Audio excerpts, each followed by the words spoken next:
फौजी आदमी और ऊपर से एक स्पोर्ट्स पर्सन, उनमें एक अलग सा जुनून रहता है। जो कुछ भी करते हैं वो बड़े जुनून से करते हैं। ज्योतिष को बहुत मानता था, तो उसके पास गया, मैं बोला क्या होगा, दिखाया, हाथ दिखाया, वो मेरा कुंडली देखे। मैं खुद की राजनीति में नहीं आया, मैं अपने वाइफ वो जो लगी हुई थी उसकी मेहनत को देखता था, तो मैं बोला कि इसको प्रमोट करता हूँ। आजकल के तो बच्चे को मारते नहीं है, उस समय पिताजी मुझे मारते भी थे। कारगिल का जो वार हुआ था और उससे पहले मैं बॉर्डर फिल्म देखा था, तो वो दिमाग में चल रहा था। मेरा ख़ानदान जो है कभी किसी पार्टी से नहीं रहा है। तो एक माँ जो है जवान बेटा जब खो देती है तो आप समझ सकते हैं उस माँ के ऊपर क्या बीतती है। तो घर में मेरी कोई बहन नहीं है, तो घर कैसे संभालेगा। भाइयों ने सिर्फ ये जान के कि फौजी है, इससे शादी नहीं देना है, कब मरेगा कोई पता नहीं है। बॉर्डर कभी गए? बॉर्डर में रही हैं। बॉर्डर का नज़ारा कैसा लगता है? कई बार ऐसे सिचुएशन हुआ कि जो है हम लोग जो है मरते मरते बचे हैं। कई बार हमारे ऊपर जो है फायरिंग भी हुआ। उन लोगों को गाली देता हूँ कि उन लोगों ने मुझे गलत सलाह दिया। अगर मुझे वो लोग सलाह नहीं देते तो आज मैं राजनीति में नहीं होता। सेवा भाव था, लोगों ने कहा कि राजनीति में आना चाहिए। और फौजी आदमी जोशीला होता है और ऊपर से स्पोर्ट्स पर्सन और जोश ये हाई हो जाता है। फौजियों के डिक्शनरी में असंभव शब्द नहीं है। जैसे बलियापुर थाना प्रभारी की बात करें तो नहीं कम से कम तो ये 50 लाख रुपया दे के आए। सिस्टम गलत है, नेता गलत है, तो उसके जिम्मेदार कहीं ना कहीं जनता है। मेरी अगर वाइफ से पूछिएगा क्या आप आशीष महतो से खुश हैं, मेरे पिताजी से पूछिएगा क्या आप अपने बेटे से खुश हैं, मेरे बच्चों से पूछिएगा क्या आप अपने पापा से खुश हैं, तो उनका जवाब सीधे शब्दों में आएगा कि नहीं खुश।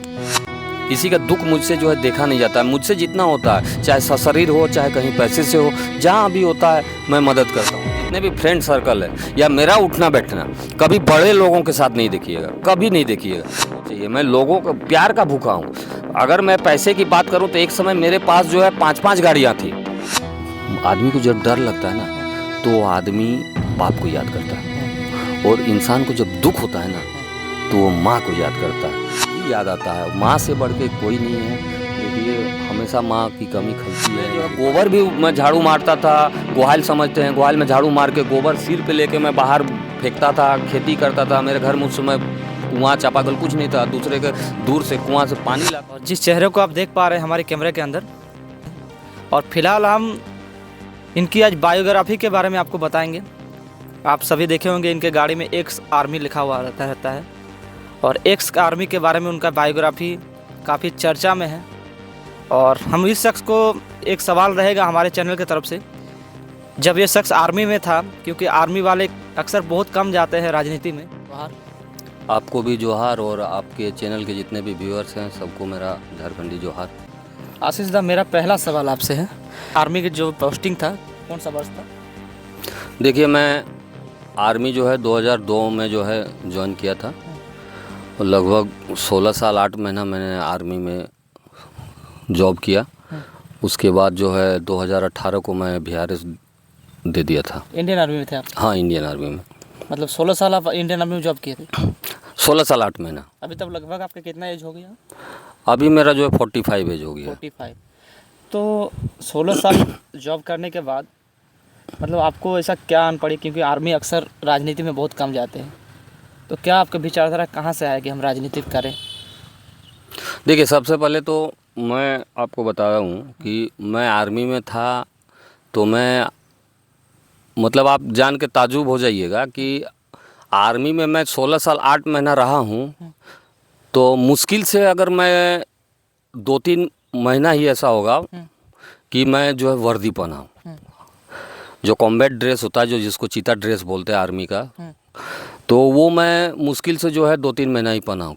क्योंकि मैं स्पोर्ट्स पर्सन था। मैं इंडियन आर्मी में जो है फुटबॉल टीम में था, इंडियन आर्मी के, और बाकी सारे स्पोर्ट्स में खेलता था, चाहे आप बास्केटबॉल बोले, हैंडबॉल बोले, हॉकी बोले, जो भी होता था वो सारा गेम खेलता था। और मैं बेस्ट अपने टाइम में मैं वहाँ पे जब जिस यूनिट में था वहाँ पे मैं बेस्ट फायरर भी रह चुका हूँ। कई बार मुझे अवार्ड मिला है। मेरे घर कभी आइएगा तो मैं दिखाऊंगा कि फुटबॉल में अच्छे ट्रॉफ़ी जीता हुआ हूँ, हैंडबॉल में ट्रॉफ़ी जीता हुआ हूँ, सब आर्मी में, बास्केटबॉल में ट्रॉफ़ी जीता हुआ हूँ, बेस्ट फायरर का कई अवार्ड मिला हुआ है। तो एक्चुअली हुआ क्या कि जो गेम खेलता था तो उसके वजह से जो है मेरे जो लिगामेंट है उसमें प्रॉब्लम आ गया। और एक्चुअली आर्मी में रहना है तो आपको सुबह जो है वो जो है पीटी करना ही पड़ेगा, फिजिकल करना ही पड़ेगा। तो जो मेरे घुटनों में बड़ी तकलीफ़ होने लगी, तो मैंने अपनी समस्या घर में बताया, अपनी वाइफ को बताया कि ऐसे ऐसे बात है मुझसे। शादी हो गया था? हाँ, शादी होने के बाद तो वाइफ बोली कि ठीक है, आप कोई दिक्कत नहीं, आप जो है छोड़ के आ जाइए, कोई दिक्कत नहीं। तो मैं VRS दिया और जॉब छोड़ के जो है मैं आ गया। अब उसके बाद जब मैं आया तो लगा कि आने के बाद कुछ करना चाहिए। तो मैं बोला कोई बिजनेस करता हूँ। तो बिजनेस एक्चुअली मेरे ख़ानदान में कोई बिजनेसमैन है नहीं, दूर दूर तक मेरे रिलेशन में भी दूर दूर तक कोई बिजनेसमैन नहीं थे, तो बिजनेस का ऐसा कोई आइडिया नहीं था। तो मैं सोचा क्या करूं, यूट्यूब में देखता रहता था क्या करने से अच्छा होगा क्या नहीं होगा।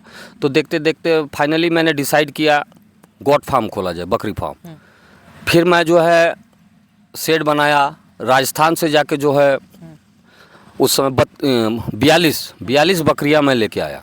42 बकरी ला के जो है सुबह मेरा काम वही रहता था, सुबह जाना है बकरी चराना है, फिर दोपहर को आके खाना खाना है और फिर निकल जाना। क्योंकि मेरा फौजी आदमी और ऊपर से एक स्पोर्ट्स पर्सन, उनमें एक अलग सा जुनून रहता है, जो कुछ भी करते हैं वो बड़े जुनून से करते हैं, मतलब उस पर समर्पित हो जाते हैं। तो मैं सुबह शाम बकरी ये करने लगा, लेकिन धीरे धीरे बीमारियाँ, एक्चुअली राजस्थान की बकरियाँ थी तो यहाँ पे वो क्लाइमेट उसको सूट नहीं करता था, दवा दारू चलता रहता था, लेकिन बीच बीच में एक आध बकरियाँ मर जाने लगी। और एक दिन हुआ संजोग, बस एक दिन मैं रोड साइड में ही बकरियाँ चरा रहा था, तो एक मेरे इंजीनियर दोस्त है वो आए मुझसे मिलने। तो वो आके मुझे बोले कि दादा आप जो बकरी चरा रहे हैं ना, आपको शोभा नहीं दे रहा है, आप एक रिपोर्टेड ऑर्गेनाइजेशन इंडियन आर्मी से जो है रिटायर्ड है और आप जो है बकरी चरा रहे हैं, तो ये आपको शोभा नहीं दे रहा है। आपको कुछ करना चाहिए। वो बात मेरे दिल में लगी, चुभ गई। मैं बोला यार ये बात है तो चलो कुछ करता हूँ। फिर मैंने सोचा क्या किया जाए। तो एक उस समय मैं ज्योतिष को बहुत मानता था, तो उसके पास गया, मैं बोला क्या होगा, दिखाया, हाथ दिखाया, वो मेरा कुंडली देखे। तो वो बोले कि आपको जो है आप ये बिजनेस आपका नहीं चलेगा, आपका जॉब ही होगा। हम बोले दैट ये सब जॉब वॉब करना, हमको जॉब मन ही नहीं करता ना, मैं जॉब करूँगा। तो बोला नहीं आपका जॉब होगा ही होगा, कंफर्म? हाँ कंफर्म आपका जॉब होगा ही।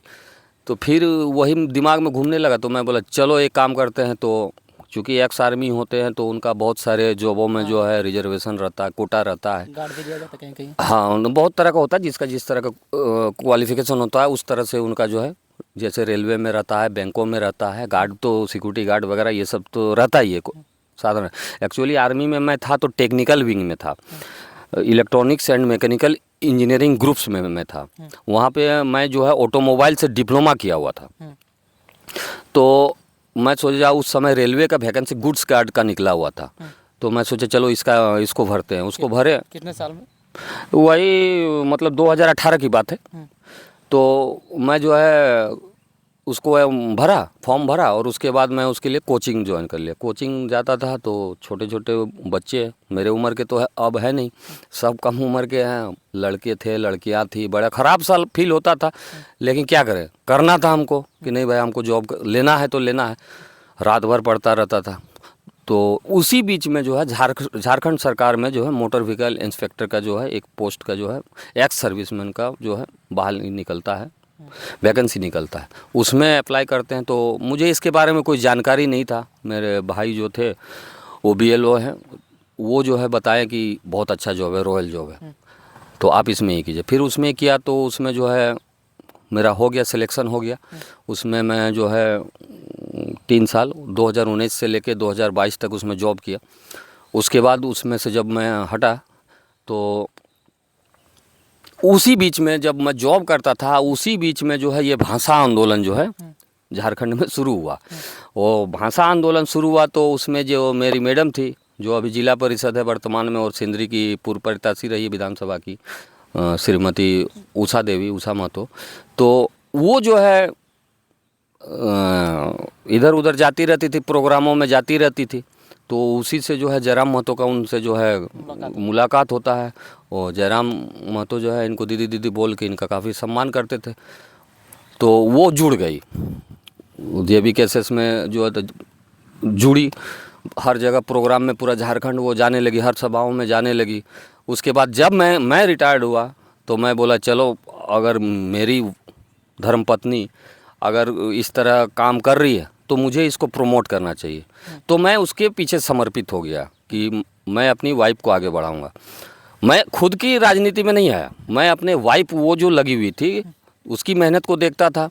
तो मैं बोला कि इसको प्रमोट करता हूँ, और उसके लिए मैं काम करता रहा। तो उसी में मुझे भी जो है पार्टी में जो है पद दिया गया, मैं भी पार्टी में जुड़ा, बस इसी तरह राजनीति में आ गया। जॉब आप कितने सालों में ली? 2002 में? हाँ, 2002 में। जॉब लेने के लिए कितना संघर्ष किया लाइफ में?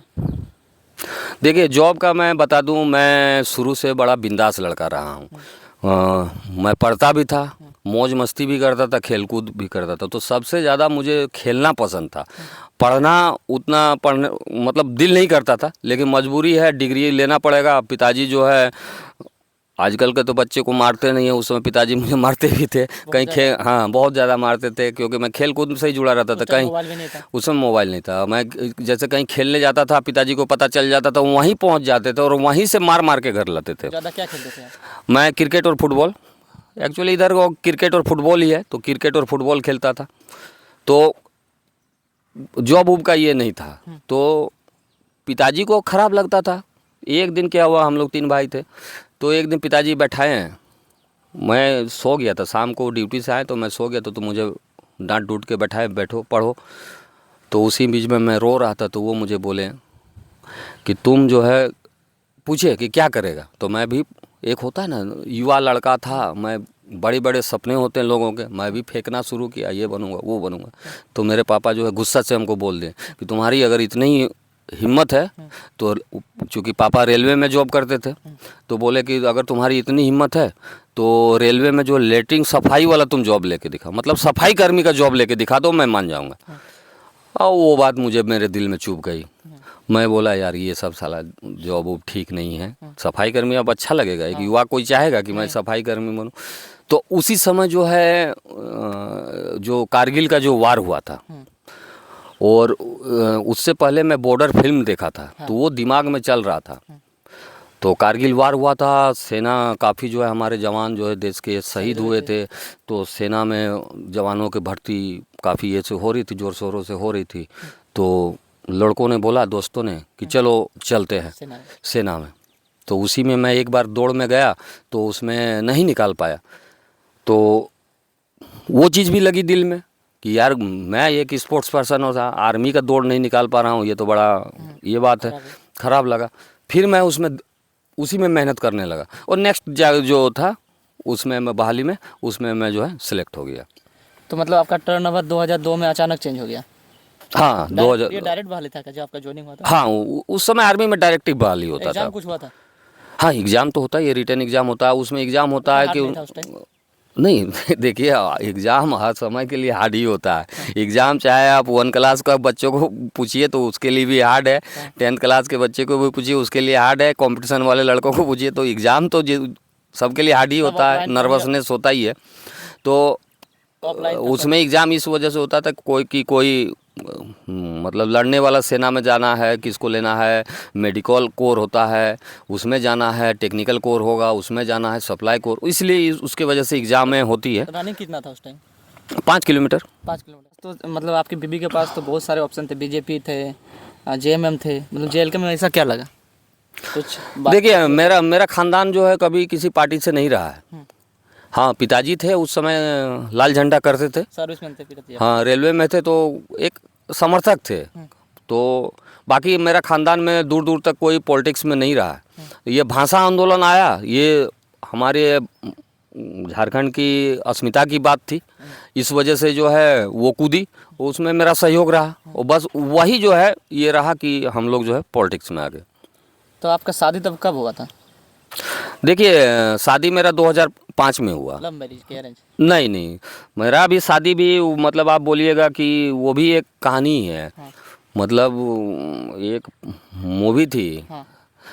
संजय कपूर की एक मूवी थी जो जिसमें मतलब लेटर के द्वारा ही उनका प्यार हो जाता है और लास्ट में वो कौन सी मूवी थी वो नाम याद नहीं आ रहा है।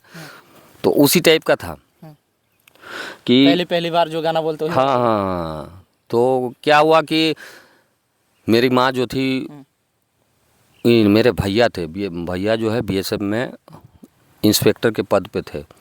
तो भैया का देहांत हो जाता है। तो भैया का जब देहांत हो जाता है तो माँ का समझ सकते हैं, एक जवान बेटा है, कोई माँ खो देती है।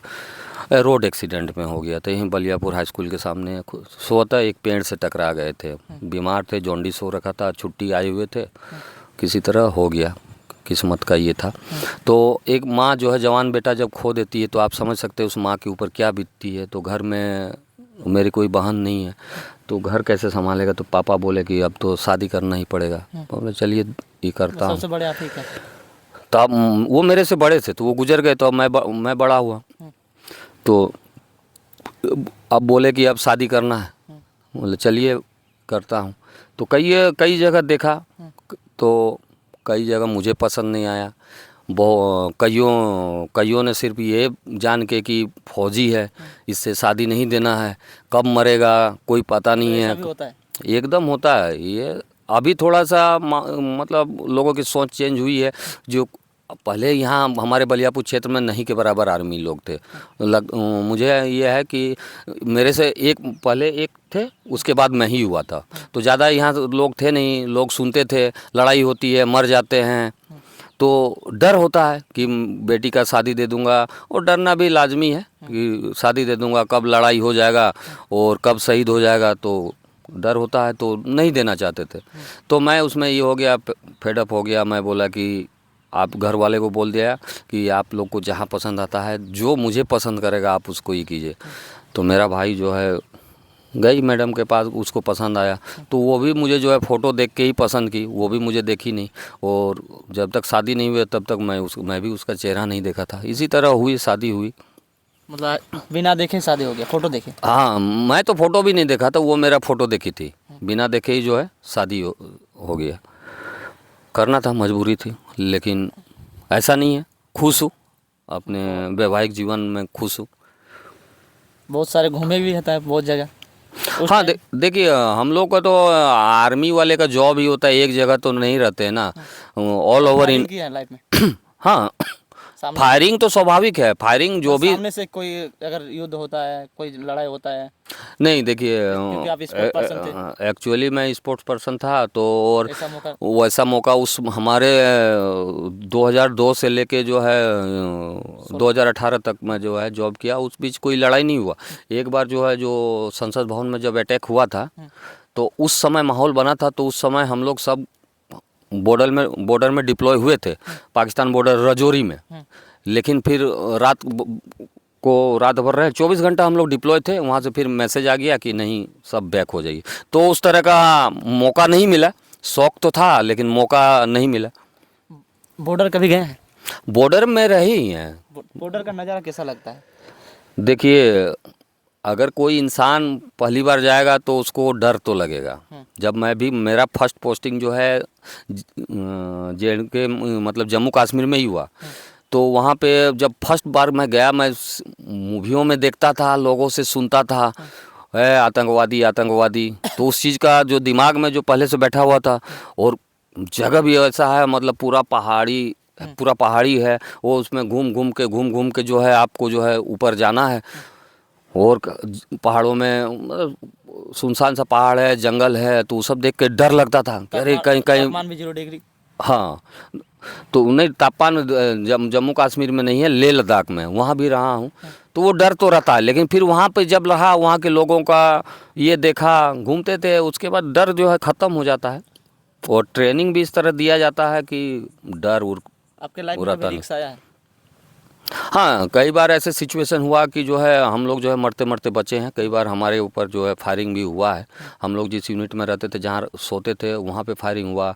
हम लोग जैसे कानवाई में जाते थे तो उस दरमियान भी फायरिंग हुआ। तो बहुत बार ऐसा हुआ कि हमारी जान पे आ बनी, लेकिन ऊपर वाला है, रखने वाला है था जो मतलब क्या बोलते हैं उसको, कौन सा कहावत बोलते हैं उसको, जाके रखे सही मार सके ना कोई, वही वाला बात हो गया।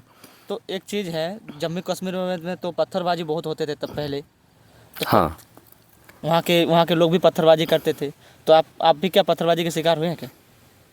नहीं पत्थरबाजी के शिकार नहीं हुए, लेकिन देखे हैं वो अपना पत्थरबाजी के वजह से जो है, जैसे मुझे छुट्टी आना था, वो पत्थरबाजी हो गया तो कर्फ्यू लगा हुआ था, तो अब गाड़ियां कैसे चलेगी, तो फिर हम लोग जो है डर से जो है गाड़ियों को जो है रात को निकाला, जहां दिन में निकलना था तो रात को जो है फिर हम लोग को निकाल के फिर जम्मू स्टेशन पहुंचाया गया था। तो ऐसे सिचुएशन देखे हैं, लेकिन हमारे ऊपर कभी नहीं हुआ। जम्मू कश्मीर का माहौल कैसा है? आप जिस टाइम रहे थे पोस्टिंग में, उस टाइम कैसा था माहौल? देखिए माहौल जैसे अगर बोला जाए तो जैसे कश्मीर को जो है धरती का स्वर्ग ही बोला जाता है, लेकिन हर जगह पॉलिटिक्स है और सब जो है अपने राजनीतिक फ़ायदे के लिए जो भी कुछ होता है वो अपने निजी स्वार्थ और राजनीतिक फ़ायदे के लिए किया जाता है। बाकी ऐसा नहीं है, वहाँ के लोग बहुत अच्छे हैं। हम लोग जो है लोगों के बीच ही रहते थे, घूमते थे, हम लोग घूमने जाते थे तो पेट्रोलिंग में जाते थे हम लोग, तो लोग जो है हमें पानी पिलाते थे, खाना खिलाते थे, ब्रेकफास्ट कराते थे, तो वैसा हमें कोई फील नहीं हुआ। लेकिन हर जगह जैसे यहाँ भी जिस तरह के लोग हैं, अच्छे लोग भी हैं तो बुरे लोग भी हैं, तो वहाँ भी सेम वैसे ही है, अच्छे लोग भी हैं बुरे लोग भी हैं। हर जगह वैसा ही सिचुएशन मिलता है आपको?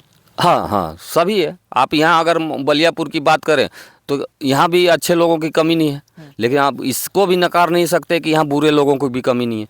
तो कश्मीर भी वही है। तो आर्मी वाले तो राजनीति में जाना, बहुत सारे आर्मी होंगे जो पसंद नहीं करते हैं, नापसंद करते हैं, उसकी वजह क्या है? देखिए जैसे हमारी सोच, आर्मी पर्सन जो होते हैं उनकी सोच एक अलग होती है, वो उनमें जो है सेवा भाव कूट कूट के भरा होता है। और यहाँ के जो राजनेताओं का ये देखता हूँ कि मतलब अलग टाइप का इनका है कि इनको सिर्फ अपना राजनीति करते हैं कि लूटना कैसे है, अपने आप को आगे कैसे बढ़ाना है, क्षेत्र के विकास के बारे में नहीं सोचते हैं, यहाँ के जनताओं के विकास के बारे में नहीं सोचते। मैं थोड़ा सा आपको बता दूं कि मैं इसमें जब मैं जॉब करता था, उसी बीच में आपने सुना होगा कोरोना आया था। तो 2019। हाँ, तो कोरोना काल में जो है उस समय जो है मेरे दिल में था, मैं एक्चुअली फौजी आदमी हूँ, तो उस समय मैं जो है ड्यूटी छोड़ के, मतलब ड्यूटी भी करता था और अपने क्षेत्र में उस समय जबकि घूमना मना था, बाहर निकलना मना था, मैं जो है गांव-गांव घूमता था, ज़रूरतमंदों को राशन देता था। जिन माँओं का दूध नहीं होता था, बच्चे दूध नहीं पी पा, उनको दूध प्रोवाइड कराता था, मतलब बहुत तरह का मास्क बांटता था, मतलब ऐसा कोई नहीं है, ठंड में कंबल बांटता था, मतलब सेवा में करता रहता था। तो यही जो सेवा करता था, तो लोग मुझे बोले कि आप जैसे लोगों को जो है राजनीति में आना चाहिए। मैं आज उन लोगों को गाली देता हूँ कि उन लोगों ने मुझे गलत सलाह दिया। अगर मुझे वो लोग सलाह नहीं देते तो आज मैं राजनीति में नहीं होता और मैं एक अच्छा खासा लाइफ जी रहा होता, लेकिन सेवा भाव था। लोगों ने कहा कि राजनीति में आना चाहिए, और फौजी आदमी जोशीला होता है और ऊपर से स्पोर्ट्स पर्सन, और जोश ये हाई हो जाता है। नहीं सुने हैं हाउ इज़ द जोश, हाउ, तो वही बात हो गया। तो जोश तो हम लोग का हाई रहता है, तो बोले चलो इसको भी करके देखते हैं, क्योंकि फौजी के लिए, फौजी आदमी किसी चीज़ को असंभव, मतलब फौजियों के डिक्शनरी में असंभव शब्द नहीं है।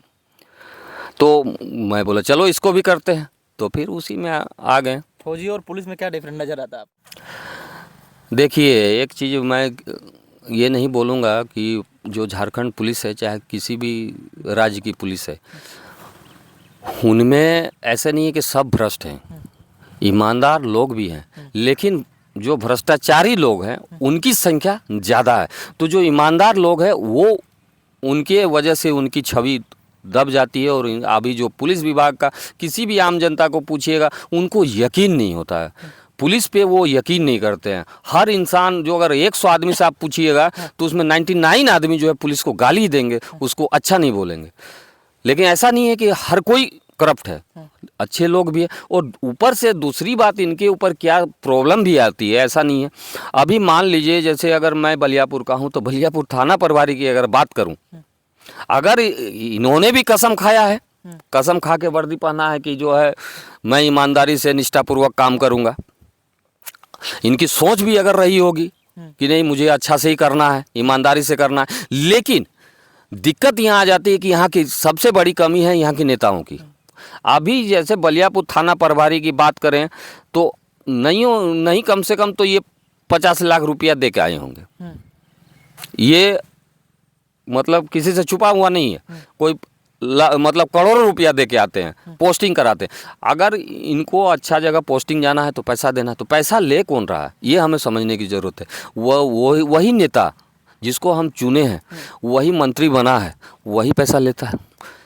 तो दिक्कत अब ये अगर पैसा दे रहा है 50 लाख रुपया अगर ये दे के आया है तो ये 1 करोड़ कमाएगा कि नहीं कमाएगा, अब ये बताइए। तो गलत कौन है? अगर इसको गहराई से सोचा जाए तो कहीं ना कहीं अगर पुलिस सिस्टम गलत है, नेता गलत है, तो उसके जिम्मेदार कहीं ना कहीं जनता है। अगर जनता ईमानदार लोगों को चुनना शुरू कर देगी, जनता बिना पैसे लिए वोट देना जिस दिन शुरू कर देगी, तो उस दिन जो है सिस्टम जो है सुधरेगा। अगर जो थाना प्रभारी अगर फ्री में आ जाता तो अगर देखिए कमाता लेकिन कुछ कम कमाता, लेकिन अब 50 लाख दे के आया है तो उसका तो टारगेट होगा ही कम से कम 2 करोड़ मैं कमाऊं, तो चाहे जो भी हो, मतलब गला दबा के कमाना पड़े, पैसा निकालना पड़े, वो तो निकालेगा ही। तो बात ये हो जाती है। तो मतलब आपका लाइफ टर्नओवर कहाँ पर हुआ पूरी? नहीं, मेरा वही लाइफ ये होने का, डाइवर्ट होने का वही था कि जो मैं सेवा भाव में लगा, और ऊपर से वो मैडम जो है उसमें भाषा आंदोलन दोनों का मिश्रित ये मिश्रण हो गया, उसी में जो है आ गया कि पॉलिटिक्स में। अक्सर देखते हैं आप रोड पे गायों को हटाते हैं, किसी गरीब को भूखे को खाना देते हैं, अच्छा लगता है देखने में, क्योंकि आप एक आर्मी पर्सन है। आपको हर आर्मी पर्सन को कहा जाता है कि किसी का दुख सहा नहीं जाता, खास करके देशवासियों का। तो देशवासियों के प्रति आपकी जो भावना है बहुत ही अच्छी है, मगर ऐसे भावना एक राजनेता को क्यों नहीं देखने को मिलता है, एक नेता को, एक लीडर को? देखिए मैं सच्चाई बताऊं, आप अगर ऑफ कैमरा जाके मेरे घर वालों से पूछिएगा कि आशीष महतो कैसा है, मेरी अगर वाइफ से पूछिएगा क्या आप आशीष महतो से खुश हैं, मेरे पिताजी से पूछिएगा क्या आप अपने बेटे से खुश हैं, मेरे बच्चों से पूछिएगा क्या आप अपने पापा से खुश हैं, तो उनका जवाब सीधे शब्दों में आएगा कि नहीं खुश हूँ। क्यों नहीं खुश हूँ? क्योंकि मैं दिन भर रात भर जहाँ मतलब जब लोगों मुझे बुलाते हैं मैं उस जगह पहुंच जाता हूं। अभी दिवाली पार हुआ, इतना बड़ा त्यौहार पार हो गया, मैं एक मतलब बोलते हैं ना, एक दिया अपने मैडम के साथ नहीं जला पाया, एक पटाखा अपने बच्चों के साथ नहीं फोड़ पाया, जबकि बच्ची बार बार फ़ोन कर रही थी पापा आइए ना, एक पटाखा तो एक दिन मेरे साथ फोड़िए। मेरी वाइफ बोली कि एक दिया तो मेरे साथ जला के जाइए, लेकिन समय ही नहीं मिला। तो मतलब इस तरह का सिचुएशन बना हुआ है, और मुझसे क्या है कि मुझसे देखा नहीं जाता। कोई भी दुखियारी लोग मेरे पास अपना दुख लेके आते हैं ना, तो होता है कि मतलब अजीब टाइप का होने लगता है कि इन लोगों को जितना हो सके मैं इनकी मदद करूं।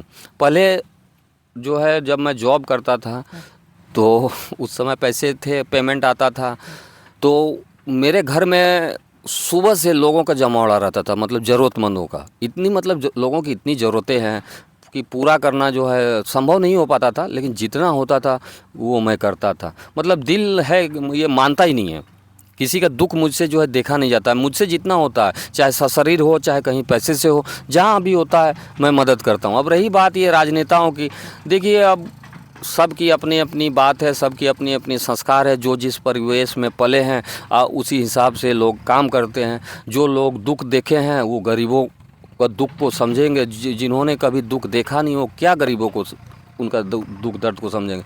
आप मेरे देखिएगा, मेरे जितने भी फ्रेंड सर्कल है या मेरा उठना बैठना, कभी बड़े लोगों के साथ नहीं देखिएगा, कभी नहीं देखिएगा। यहाँ तक कि जब मैं जॉब करता था, एमबीआई इंस्पेक्टर था, तब बड़े बड़े बिजनेसमैन मुझे कॉल करते थे, अरे कभी हम लोग के साथ भी बैठिए। मैं सीधे बोल देता था कि मैं आप लोग के साथ बैठने के लायक नहीं हूँ, मैं नहीं बैठ सकता हूँ, क्योंकि आज बैठूँगा फिर आदत मेरा जो है नेचर चेंज हो जाएगा। मुझे गरीबों के साथ अच्छा लगता है बैठना, उनमें जो है अपनापन, प्यार दिखता है। आप एक गरीब घर में जाइए, वो भले आपको अच्छा खाना नहीं खिला सकता है, लेकिन जो भी खिलाएगा ना इतना प्रेम से खिलाएगा। और आप एक बड़े घर में जाइए, देखिए मैं बुराई नहीं कर रहा हूँ, लेकिन जो सच्चाई है वो बता रहा हूँ। आप बड़े घर में जाइए, उनमें वो आत्मसम्मान, आत्मीयता नहीं झलकता है। गरीबों में वो आत्मीयता, इतना प्यार झलकता है ना। बस मैं उसी का फैन हूँ, मुझे लोगों का प्यार चाहिए, मैं लोगों का प्यार का भूखा हूँ। अगर मैं पैसे की बात करूँ तो एक समय मेरे पास जो है 5-5 गाड़ियाँ थी, ठीक है। आज देखिएगा ये गाड़ी जो देख रहे हैं, जिस स्कॉर्पियो से घूम रहा हूँ, ये गाड़ी भी मैं जो है क्या बोलते हैं उसको, इंस्टॉलमेंट में लिया हूँ।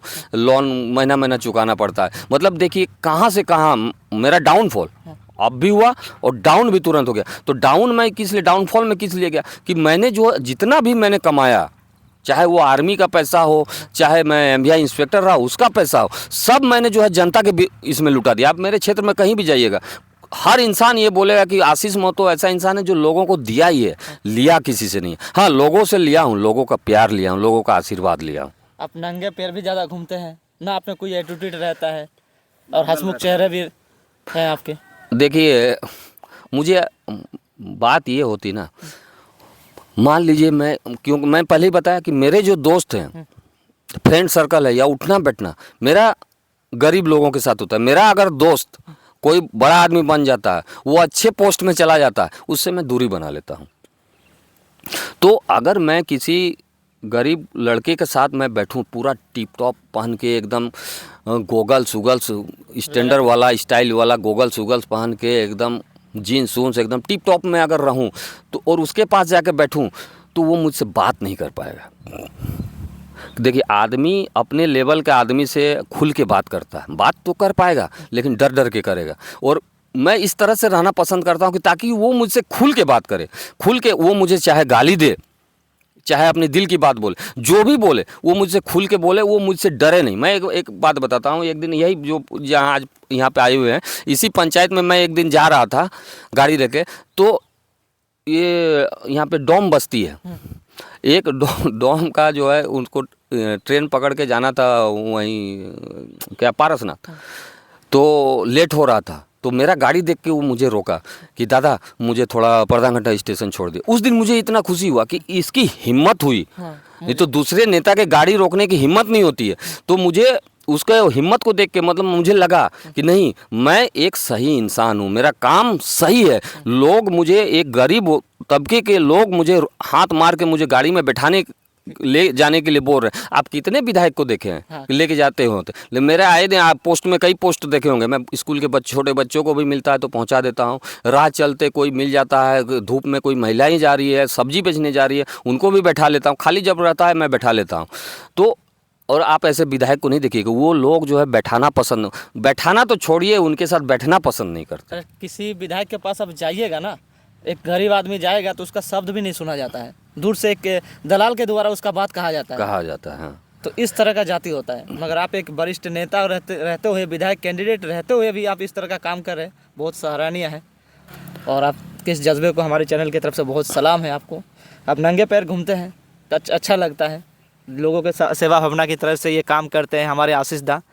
और आशीष दा, आपका जो बोलते हैं मम्मी है ना अभी? नहीं, मम्मी भी मेरी जो है 2007 में एक्सपायर कर गई। वो भी एक्सीडेंट में ही एक्सपायर कर गई। वो भैया, मेरा छोटा भाई बाइक से लेके जा रहे थे, वो गिर गई। माँ के बिना तो ज़िंदगी, देखिए बहुत दुख होता है हमेशा याद। देखिए आदमी को जब डर लगता है ना, तो आदमी बाप को याद करता है। और इंसान को जब दुख होता है ना, तो वो माँ को याद करता है। तो देखिए कभी भी कुछ भी हुआ, अरे बाप रे, ऐसे करके, मतलब डर के समय बाप याद आता है, लेकिन दुख के समय और प्यार वार चाहिए तो उसको माँ ही याद आता है। माँ से बढ़ के कोई नहीं है। देखिए हमेशा माँ की कमी खलती है। मेरी वाइफ भी निकल जाती है क्षेत्र में, बच्चे घर में अकेले पड़े रहते हैं, कमी खलती है। याद करता हूँ, कभी कभी उनको याद करके रोता भी हूँ, लेकिन क्या कर सकते हैं, होनी को तो हम टाल नहीं सकते। ऊपर वाले की जो मर्जी है, हाँ, जीवन का सत्य भी है मृत्यु, और ऊपर वाले की जो मर्जी है वो होना ही है। आपकी एक कहावत सुनी है मैंने, खाली हाथ आए थे खाली हाथ जाएंगे, क्या लेकर आए थे क्या लेकर जाएंगे। इसी भावना से आप सेवा करते हैं? बिल्कुल, मेरा सोच यही है। आप अगर लोगों को यकीन नहीं होता है, ठीक ना, अभी भी लोगों को लगता है ना कि आशीष महतो के पास बहुत पैसा है। कुछ दिन पहले की बात बताओ, मतलब पार्टी का नाम नहीं लूँगा कुछ पार्टी के, विपक्ष पार्टी के लोग जो है मेरे कार्यकर्ता को पूछ रहे थे कि आशीष महतो जो घूमता रहता है यार, उसको पैसा कहाँ से मिलता है। वो तो आर्मी वाला, ये तो सबको पता है, आर्मी में जो रहते हैं, जॉब करते हैं, उसको पेंशन मिलता है। तो पेंशन ऐसा नहीं है कि करोड़ों मतलब लाखों रुपया पेंशन नहीं मिलता। तो वो लोग मतलब आश्चर्यचकित हो गए हैं कि कोई ऐसा दिन नहीं है कि कहीं इनका प्रोग्राम नहीं देखता, कहीं ये जाते नहीं है, सोशल मीडिया में वो लोग देखते रहते। तो इनका ये खर्चा कहाँ से चलता है। अब गाड़ी लेके जा रहा हूँ तो गाड़ी में तो तेल जलना ही है। तो वो लोग मतलब आश्चर्यचकित हो जाते हैं कि मेंटेन कहाँ से करता है। तो बस मेरा सोच यही है। मेरा बैंक बैलेंस आप देखिएगा ना, लोग यकीन नहीं करेंगे। जो आर्मी से रिटायरमेंट का भी पैसा मिलता है, आपको पता होगा, आर्मी से जो रिटायर्ड होते हैं उनको पैसा मिलता है, तो वो सब मेरा जीरो पड़ा हुआ है बैंक बैलेंस। मेरे मैडम का भी अकाउंट देखिएगा, उसका भी जीरो पड़ा। वो कुछ पैसा बचाइए, महिला एक्चुअली महिलाएं पैसा बचाती है, लेकिन वो पैसा बचाती है। मेरे एक्चुअली क्या है, देखिए मेरे पापा भी रिटायर्ड कर्मी हैं रेलवे के, मैं भी रिटायर्ड हूँ, और जो मेरा भाई है वो भी जॉब करता है, उनकी मिसेज भी रेलवे में जॉब करती है। तो और भैया भी बीएसएफ में थे, तो वो भी जो डेथ किए तो उनका भी पैसा उसा मिला था।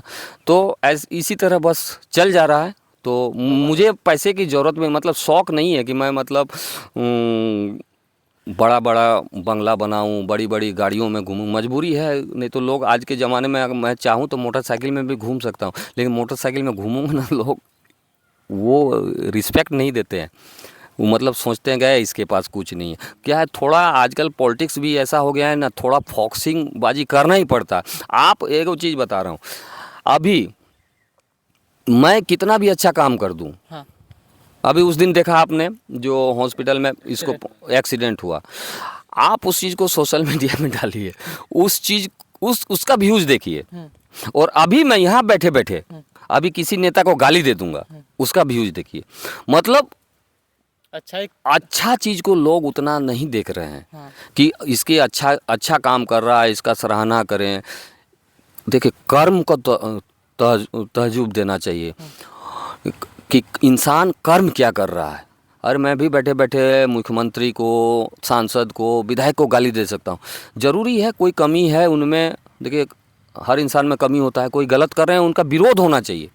लेकिन आदमी लोग बस वही चीज़ देखना चाहता है कि कौन गाली दे रहा है, क्या नहीं दे रहा है। मैं ही कहीं सोशल मीडिया में पोस्ट करता हूँ कि थाना प्रभारी से कहीं झगड़ा होता है, कहीं डीएसपी से झगड़ा होता है, वो सब काफ़ी वायरल होता है। लेकिन अभी दीपावली में मैं गरीब बच्चों के बीच में, सब एक भी नेता आपने देखा इस क्षेत्र में कि गरीब बच्चों के साथ जाके दीपावली मनाया। आशीष महतो वो शख्स था इस क्षेत्र का कि जो है अपनी बेटी के साथ, अपने बच्चे के साथ नहीं दिवाली मना के, गरीब बच्चों एकदम सुदूरवर्ती क्षेत्र में जाके जो है मैं वहाँ बच्चों के साथ दिवाली मनाए, उसको डाला। उसको लोग नहीं देखना पसंद करते। मेरा सोच शुरू से रहा है, लोगों के सेवा भाव रहा। जब मैं आर्मी में भी था ना, तो उसमें भी जब मैं जो उस समय भी मेरी वाइफ परेशान रहती थी, क्योंकि मैं आता था, खेलता रहता था, और लोगों को उस समय भी जो भी सेवा होता था मदद करते रहता। फल की अपेक्षा करते हैं आप, जैसे कि आप किसी काम को कर लिए, फल की अपेक्षा नहीं मिलती, वो फल नहीं मिलता है तो कभी दुख लगता है। देखिए, आदमी दो चीज़ का भूखा होता है। कोई इंसान पैसे का भूखा होता है, कोई सम्मान का भूखा होता है। और आशीष महतो जो शख्स है ना, वो पैसे का भूखा नहीं है। आप इस क्षेत्र में पता कीजिएगा, अगर आशीष महतो पैसे का भूखा होता ना, तो आज बलियापुर में जो है रिचेस्ट पर्सन की अगर बात करूँ तो आशीष महतो बन सकता था। इतना पैसा मैं कमाया भी था। लेकिन मैं सम्मान का भूखा हूँ, मुझे प्यार चाहिए लोगों का, वो मैं प्यार का भूखा हूँ। उसके लिए मुझे जो करना पड़ता है वो मैं हर चीज़ करता हूँ उसके लिए। आप विश्वास नहीं कीजिएगा, मेरे पास गाड़ी में कभी कभी ऐसा सिचुएशन आता है कि मैंने गाड़ी में, एक्चुअली मैं पहले ही बताया कि मेरी बीवी को भी ये सब चीज़ उतना पसंद नहीं है। मतलब इतना भी मतलब दिलदार, वो बोलती है आप इतना दिलदार मत बनिए, कहीं कहीं आप मना भी करना सीखिए। मेरे मुंह से जो है ना शब्द नहीं निकलता है। कोई बोलता है ठीक है मैं देखूंगा, जितना होगा करूंगा। तो कभी कभी ऐसा होता है कि गुस्सा से पैसा नहीं देती है, गाड़ी में तेल भराने का पैसा नहीं रहता, गुस्सा से वो देती नहीं है, तो फिर मांग के किसी तरह ही करके, कई बार मेरा रास्ते में जो है रात में जो है गाड़ी में तेल ख़त्म हो गया है, ठीक ना, तो लड़के इतना है प्यार करते हैं, फ़ोन करता हूँ तो उस समय लाके ये कर देते हैं। मुझे बस इतना मुझे लगता है कि कहीं साला कभी बलियापुर बीच चौक में मतलब तेल नहीं छोड़ा, अगर वो वहाँ पे तो कितनी बेइज्जती हो जाती। ख़राब भी लगता है, लेकिन क्या करें, बस जी रहा हूँ, लोगों के प्यार और विश्वास से जी जा रहा हूँ, और ऊपर वाले पे भरोसा है कि अच्छा कर रहा हूँ। मुझे विश्वास है कि मैं अच्छा कर रहा हूँ तो मेरा बुरा नहीं होगा। समय जरूर लगेगा, समय लगेगा। संघर्ष देखिए, जो अच्छे इंसान होते हैं ना, संघर्ष उनके लिए ही होता है। देखिए, मैं घर का ऐसा बेटा था कि संघर्ष, मेरे पिताजी से कभी पूछिएगा तो मेरे सब जो जितने भाई हैं, बड़े भैया भी थे, वो संघर्ष नहीं, उतने उस तरह का संघर्ष नहीं किए। छोटे भाई हैं, उनको भी कुछ पता नहीं है संघर्ष किया है जो मैंने संघर्ष किया है। मेरी माँ का ऑपरेशन हुआ था, उस समय मैं इंटर में पढ़ रहा था, 10+2 में, और भैया पॉलिटेक्निक कर रहे थे, बाहर हॉस्टल में रह रहे थे। तो ऑपरेशन हुआ तो मेरी कोई बहन नहीं है घर में, खाना कौन बनाएगी? पिताजी ड्यूटी जाते थे, उनका खाना बनाना भी सारा काम, मतलब घर में गाय बैल भी थे मेरे, तो उसमें जो है गोबर भी मैं झाड़ू मारता था। गोहाल समझते हैं, गोहाल में झाड़ू मार के गोबर सिर पे लेके मैं बाहर फेंकता था, खेती करता था। मेरे घर में उस समय कुआं चापाकल कुछ नहीं था, दूसरे के दूर से कुआं से पानी लाता था, पिताजी के लिए खाना बना के उनको ड्यूटी भेजता था। मतलब शुरू से मेरा जीवन जो है संघर्ष ही रहा है। और पिताजी मेरे बोलते हैं कि बेटा, तुम्हारा जीवन में सुख नहीं है, पिताजी बोलते हैं। और बड़ों की बातें कभी ये तो होती नहीं। पिताजी, बेटा तुम्हारे जीवन में सुख नहीं है, तुम्हारे जीवन में सिर्फ संघर्ष ही संघर्ष लिखा। तो मैं उसको सहर्ष स्वीकार करता हूँ, और मुझे मज़ा आता है। बिना संघर्ष के फौजी आदमी, देखिए फौजी आदमी का जो जॉब रहता है ना, वो स्ट्रगल से भरा हुआ, उससे टफ जॉब आपको हिंदुस्तान में कोई नहीं दिखेगा, उससे ज़्यादा टफ। संघर्ष क्योंकि हर समय आपके सर पे कफन बंधा रहता है। संघर्ष का जिंदगी जीना आप पसंद करते हैं, मज़ा आता है। संघर्ष, देखिए स्पोर्ट्स मैन हूँ, आप स्पोर्ट्स पर्सन जो होते हैं वो कितना संघर्ष करते हैं, बिना संघर्ष के आप जीत नहीं सकते। तो स्पोर्ट्स पर्सन भी हूँ, ऊपर से फौजी इंसान भी हूँ, तो मतलब हर तरफ से संघर्ष संघर्ष संघर्ष, मतलब एकदम रास्ता यही चुना हुआ है। मज़ा आता है, लाइफ एंजॉय कर रहा हूँ। चलिए, बहुत बहुत धन्यवाद आशीष जी आपको। हमारे दर्शक बंधु को क्या कहना चाहेंगे? एक बार जितने भी आपके यहाँ पर दर्शक देख रहे हैं, आपके जितने भी फैन देख रहे हैं, क्या कहेंगे? देखिए, मैं उनसे बस एक ही चीज़ कहूँगा कि आप जिस लक्ष्य को पाना चाहते हैं उसके प्रति एकदम समर्पित हो जाइए, आपको अपना मंजिल ज़रूर मिलेगा। और दूसरा चीज़ ये कहना चाहूँगा कि लोगों में जो है, आपस में जो प्यार है ना, प्रेम भाव जो पहले लोगों में हुआ करता था, आज के ज़माने में वो बहुत कम दिख रहा है। ईर्ष्या की भावना ज़्यादा है, उसको ख़त्म कीजिए, प्रेम भाव बढ़ाइए। और सबसे ज़रूरी बात जो मैं हर जगह जहाँ भी जाता हूँ, हर जगह बोलता हूँ कि अपने माँ बाप का इज्जत कीजिए, रिस्पेक्ट कीजिए, उनको पूजिए। बस यही कहूँगा, बाकी सब अपना कर्म अच्छा कीजिए, आपके साथ अच्छा ही होगा। बहुत बहुत धन्यवाद। और ऐसे शख्स के बारे में आपका क्या ख्याल जाता है? क्योंकि जैसे इंडियन आर्मी को वो हमारे चैनल की तरफ से सैल्यूट है। बहुत बहुत धन्यवाद। जय हिंद।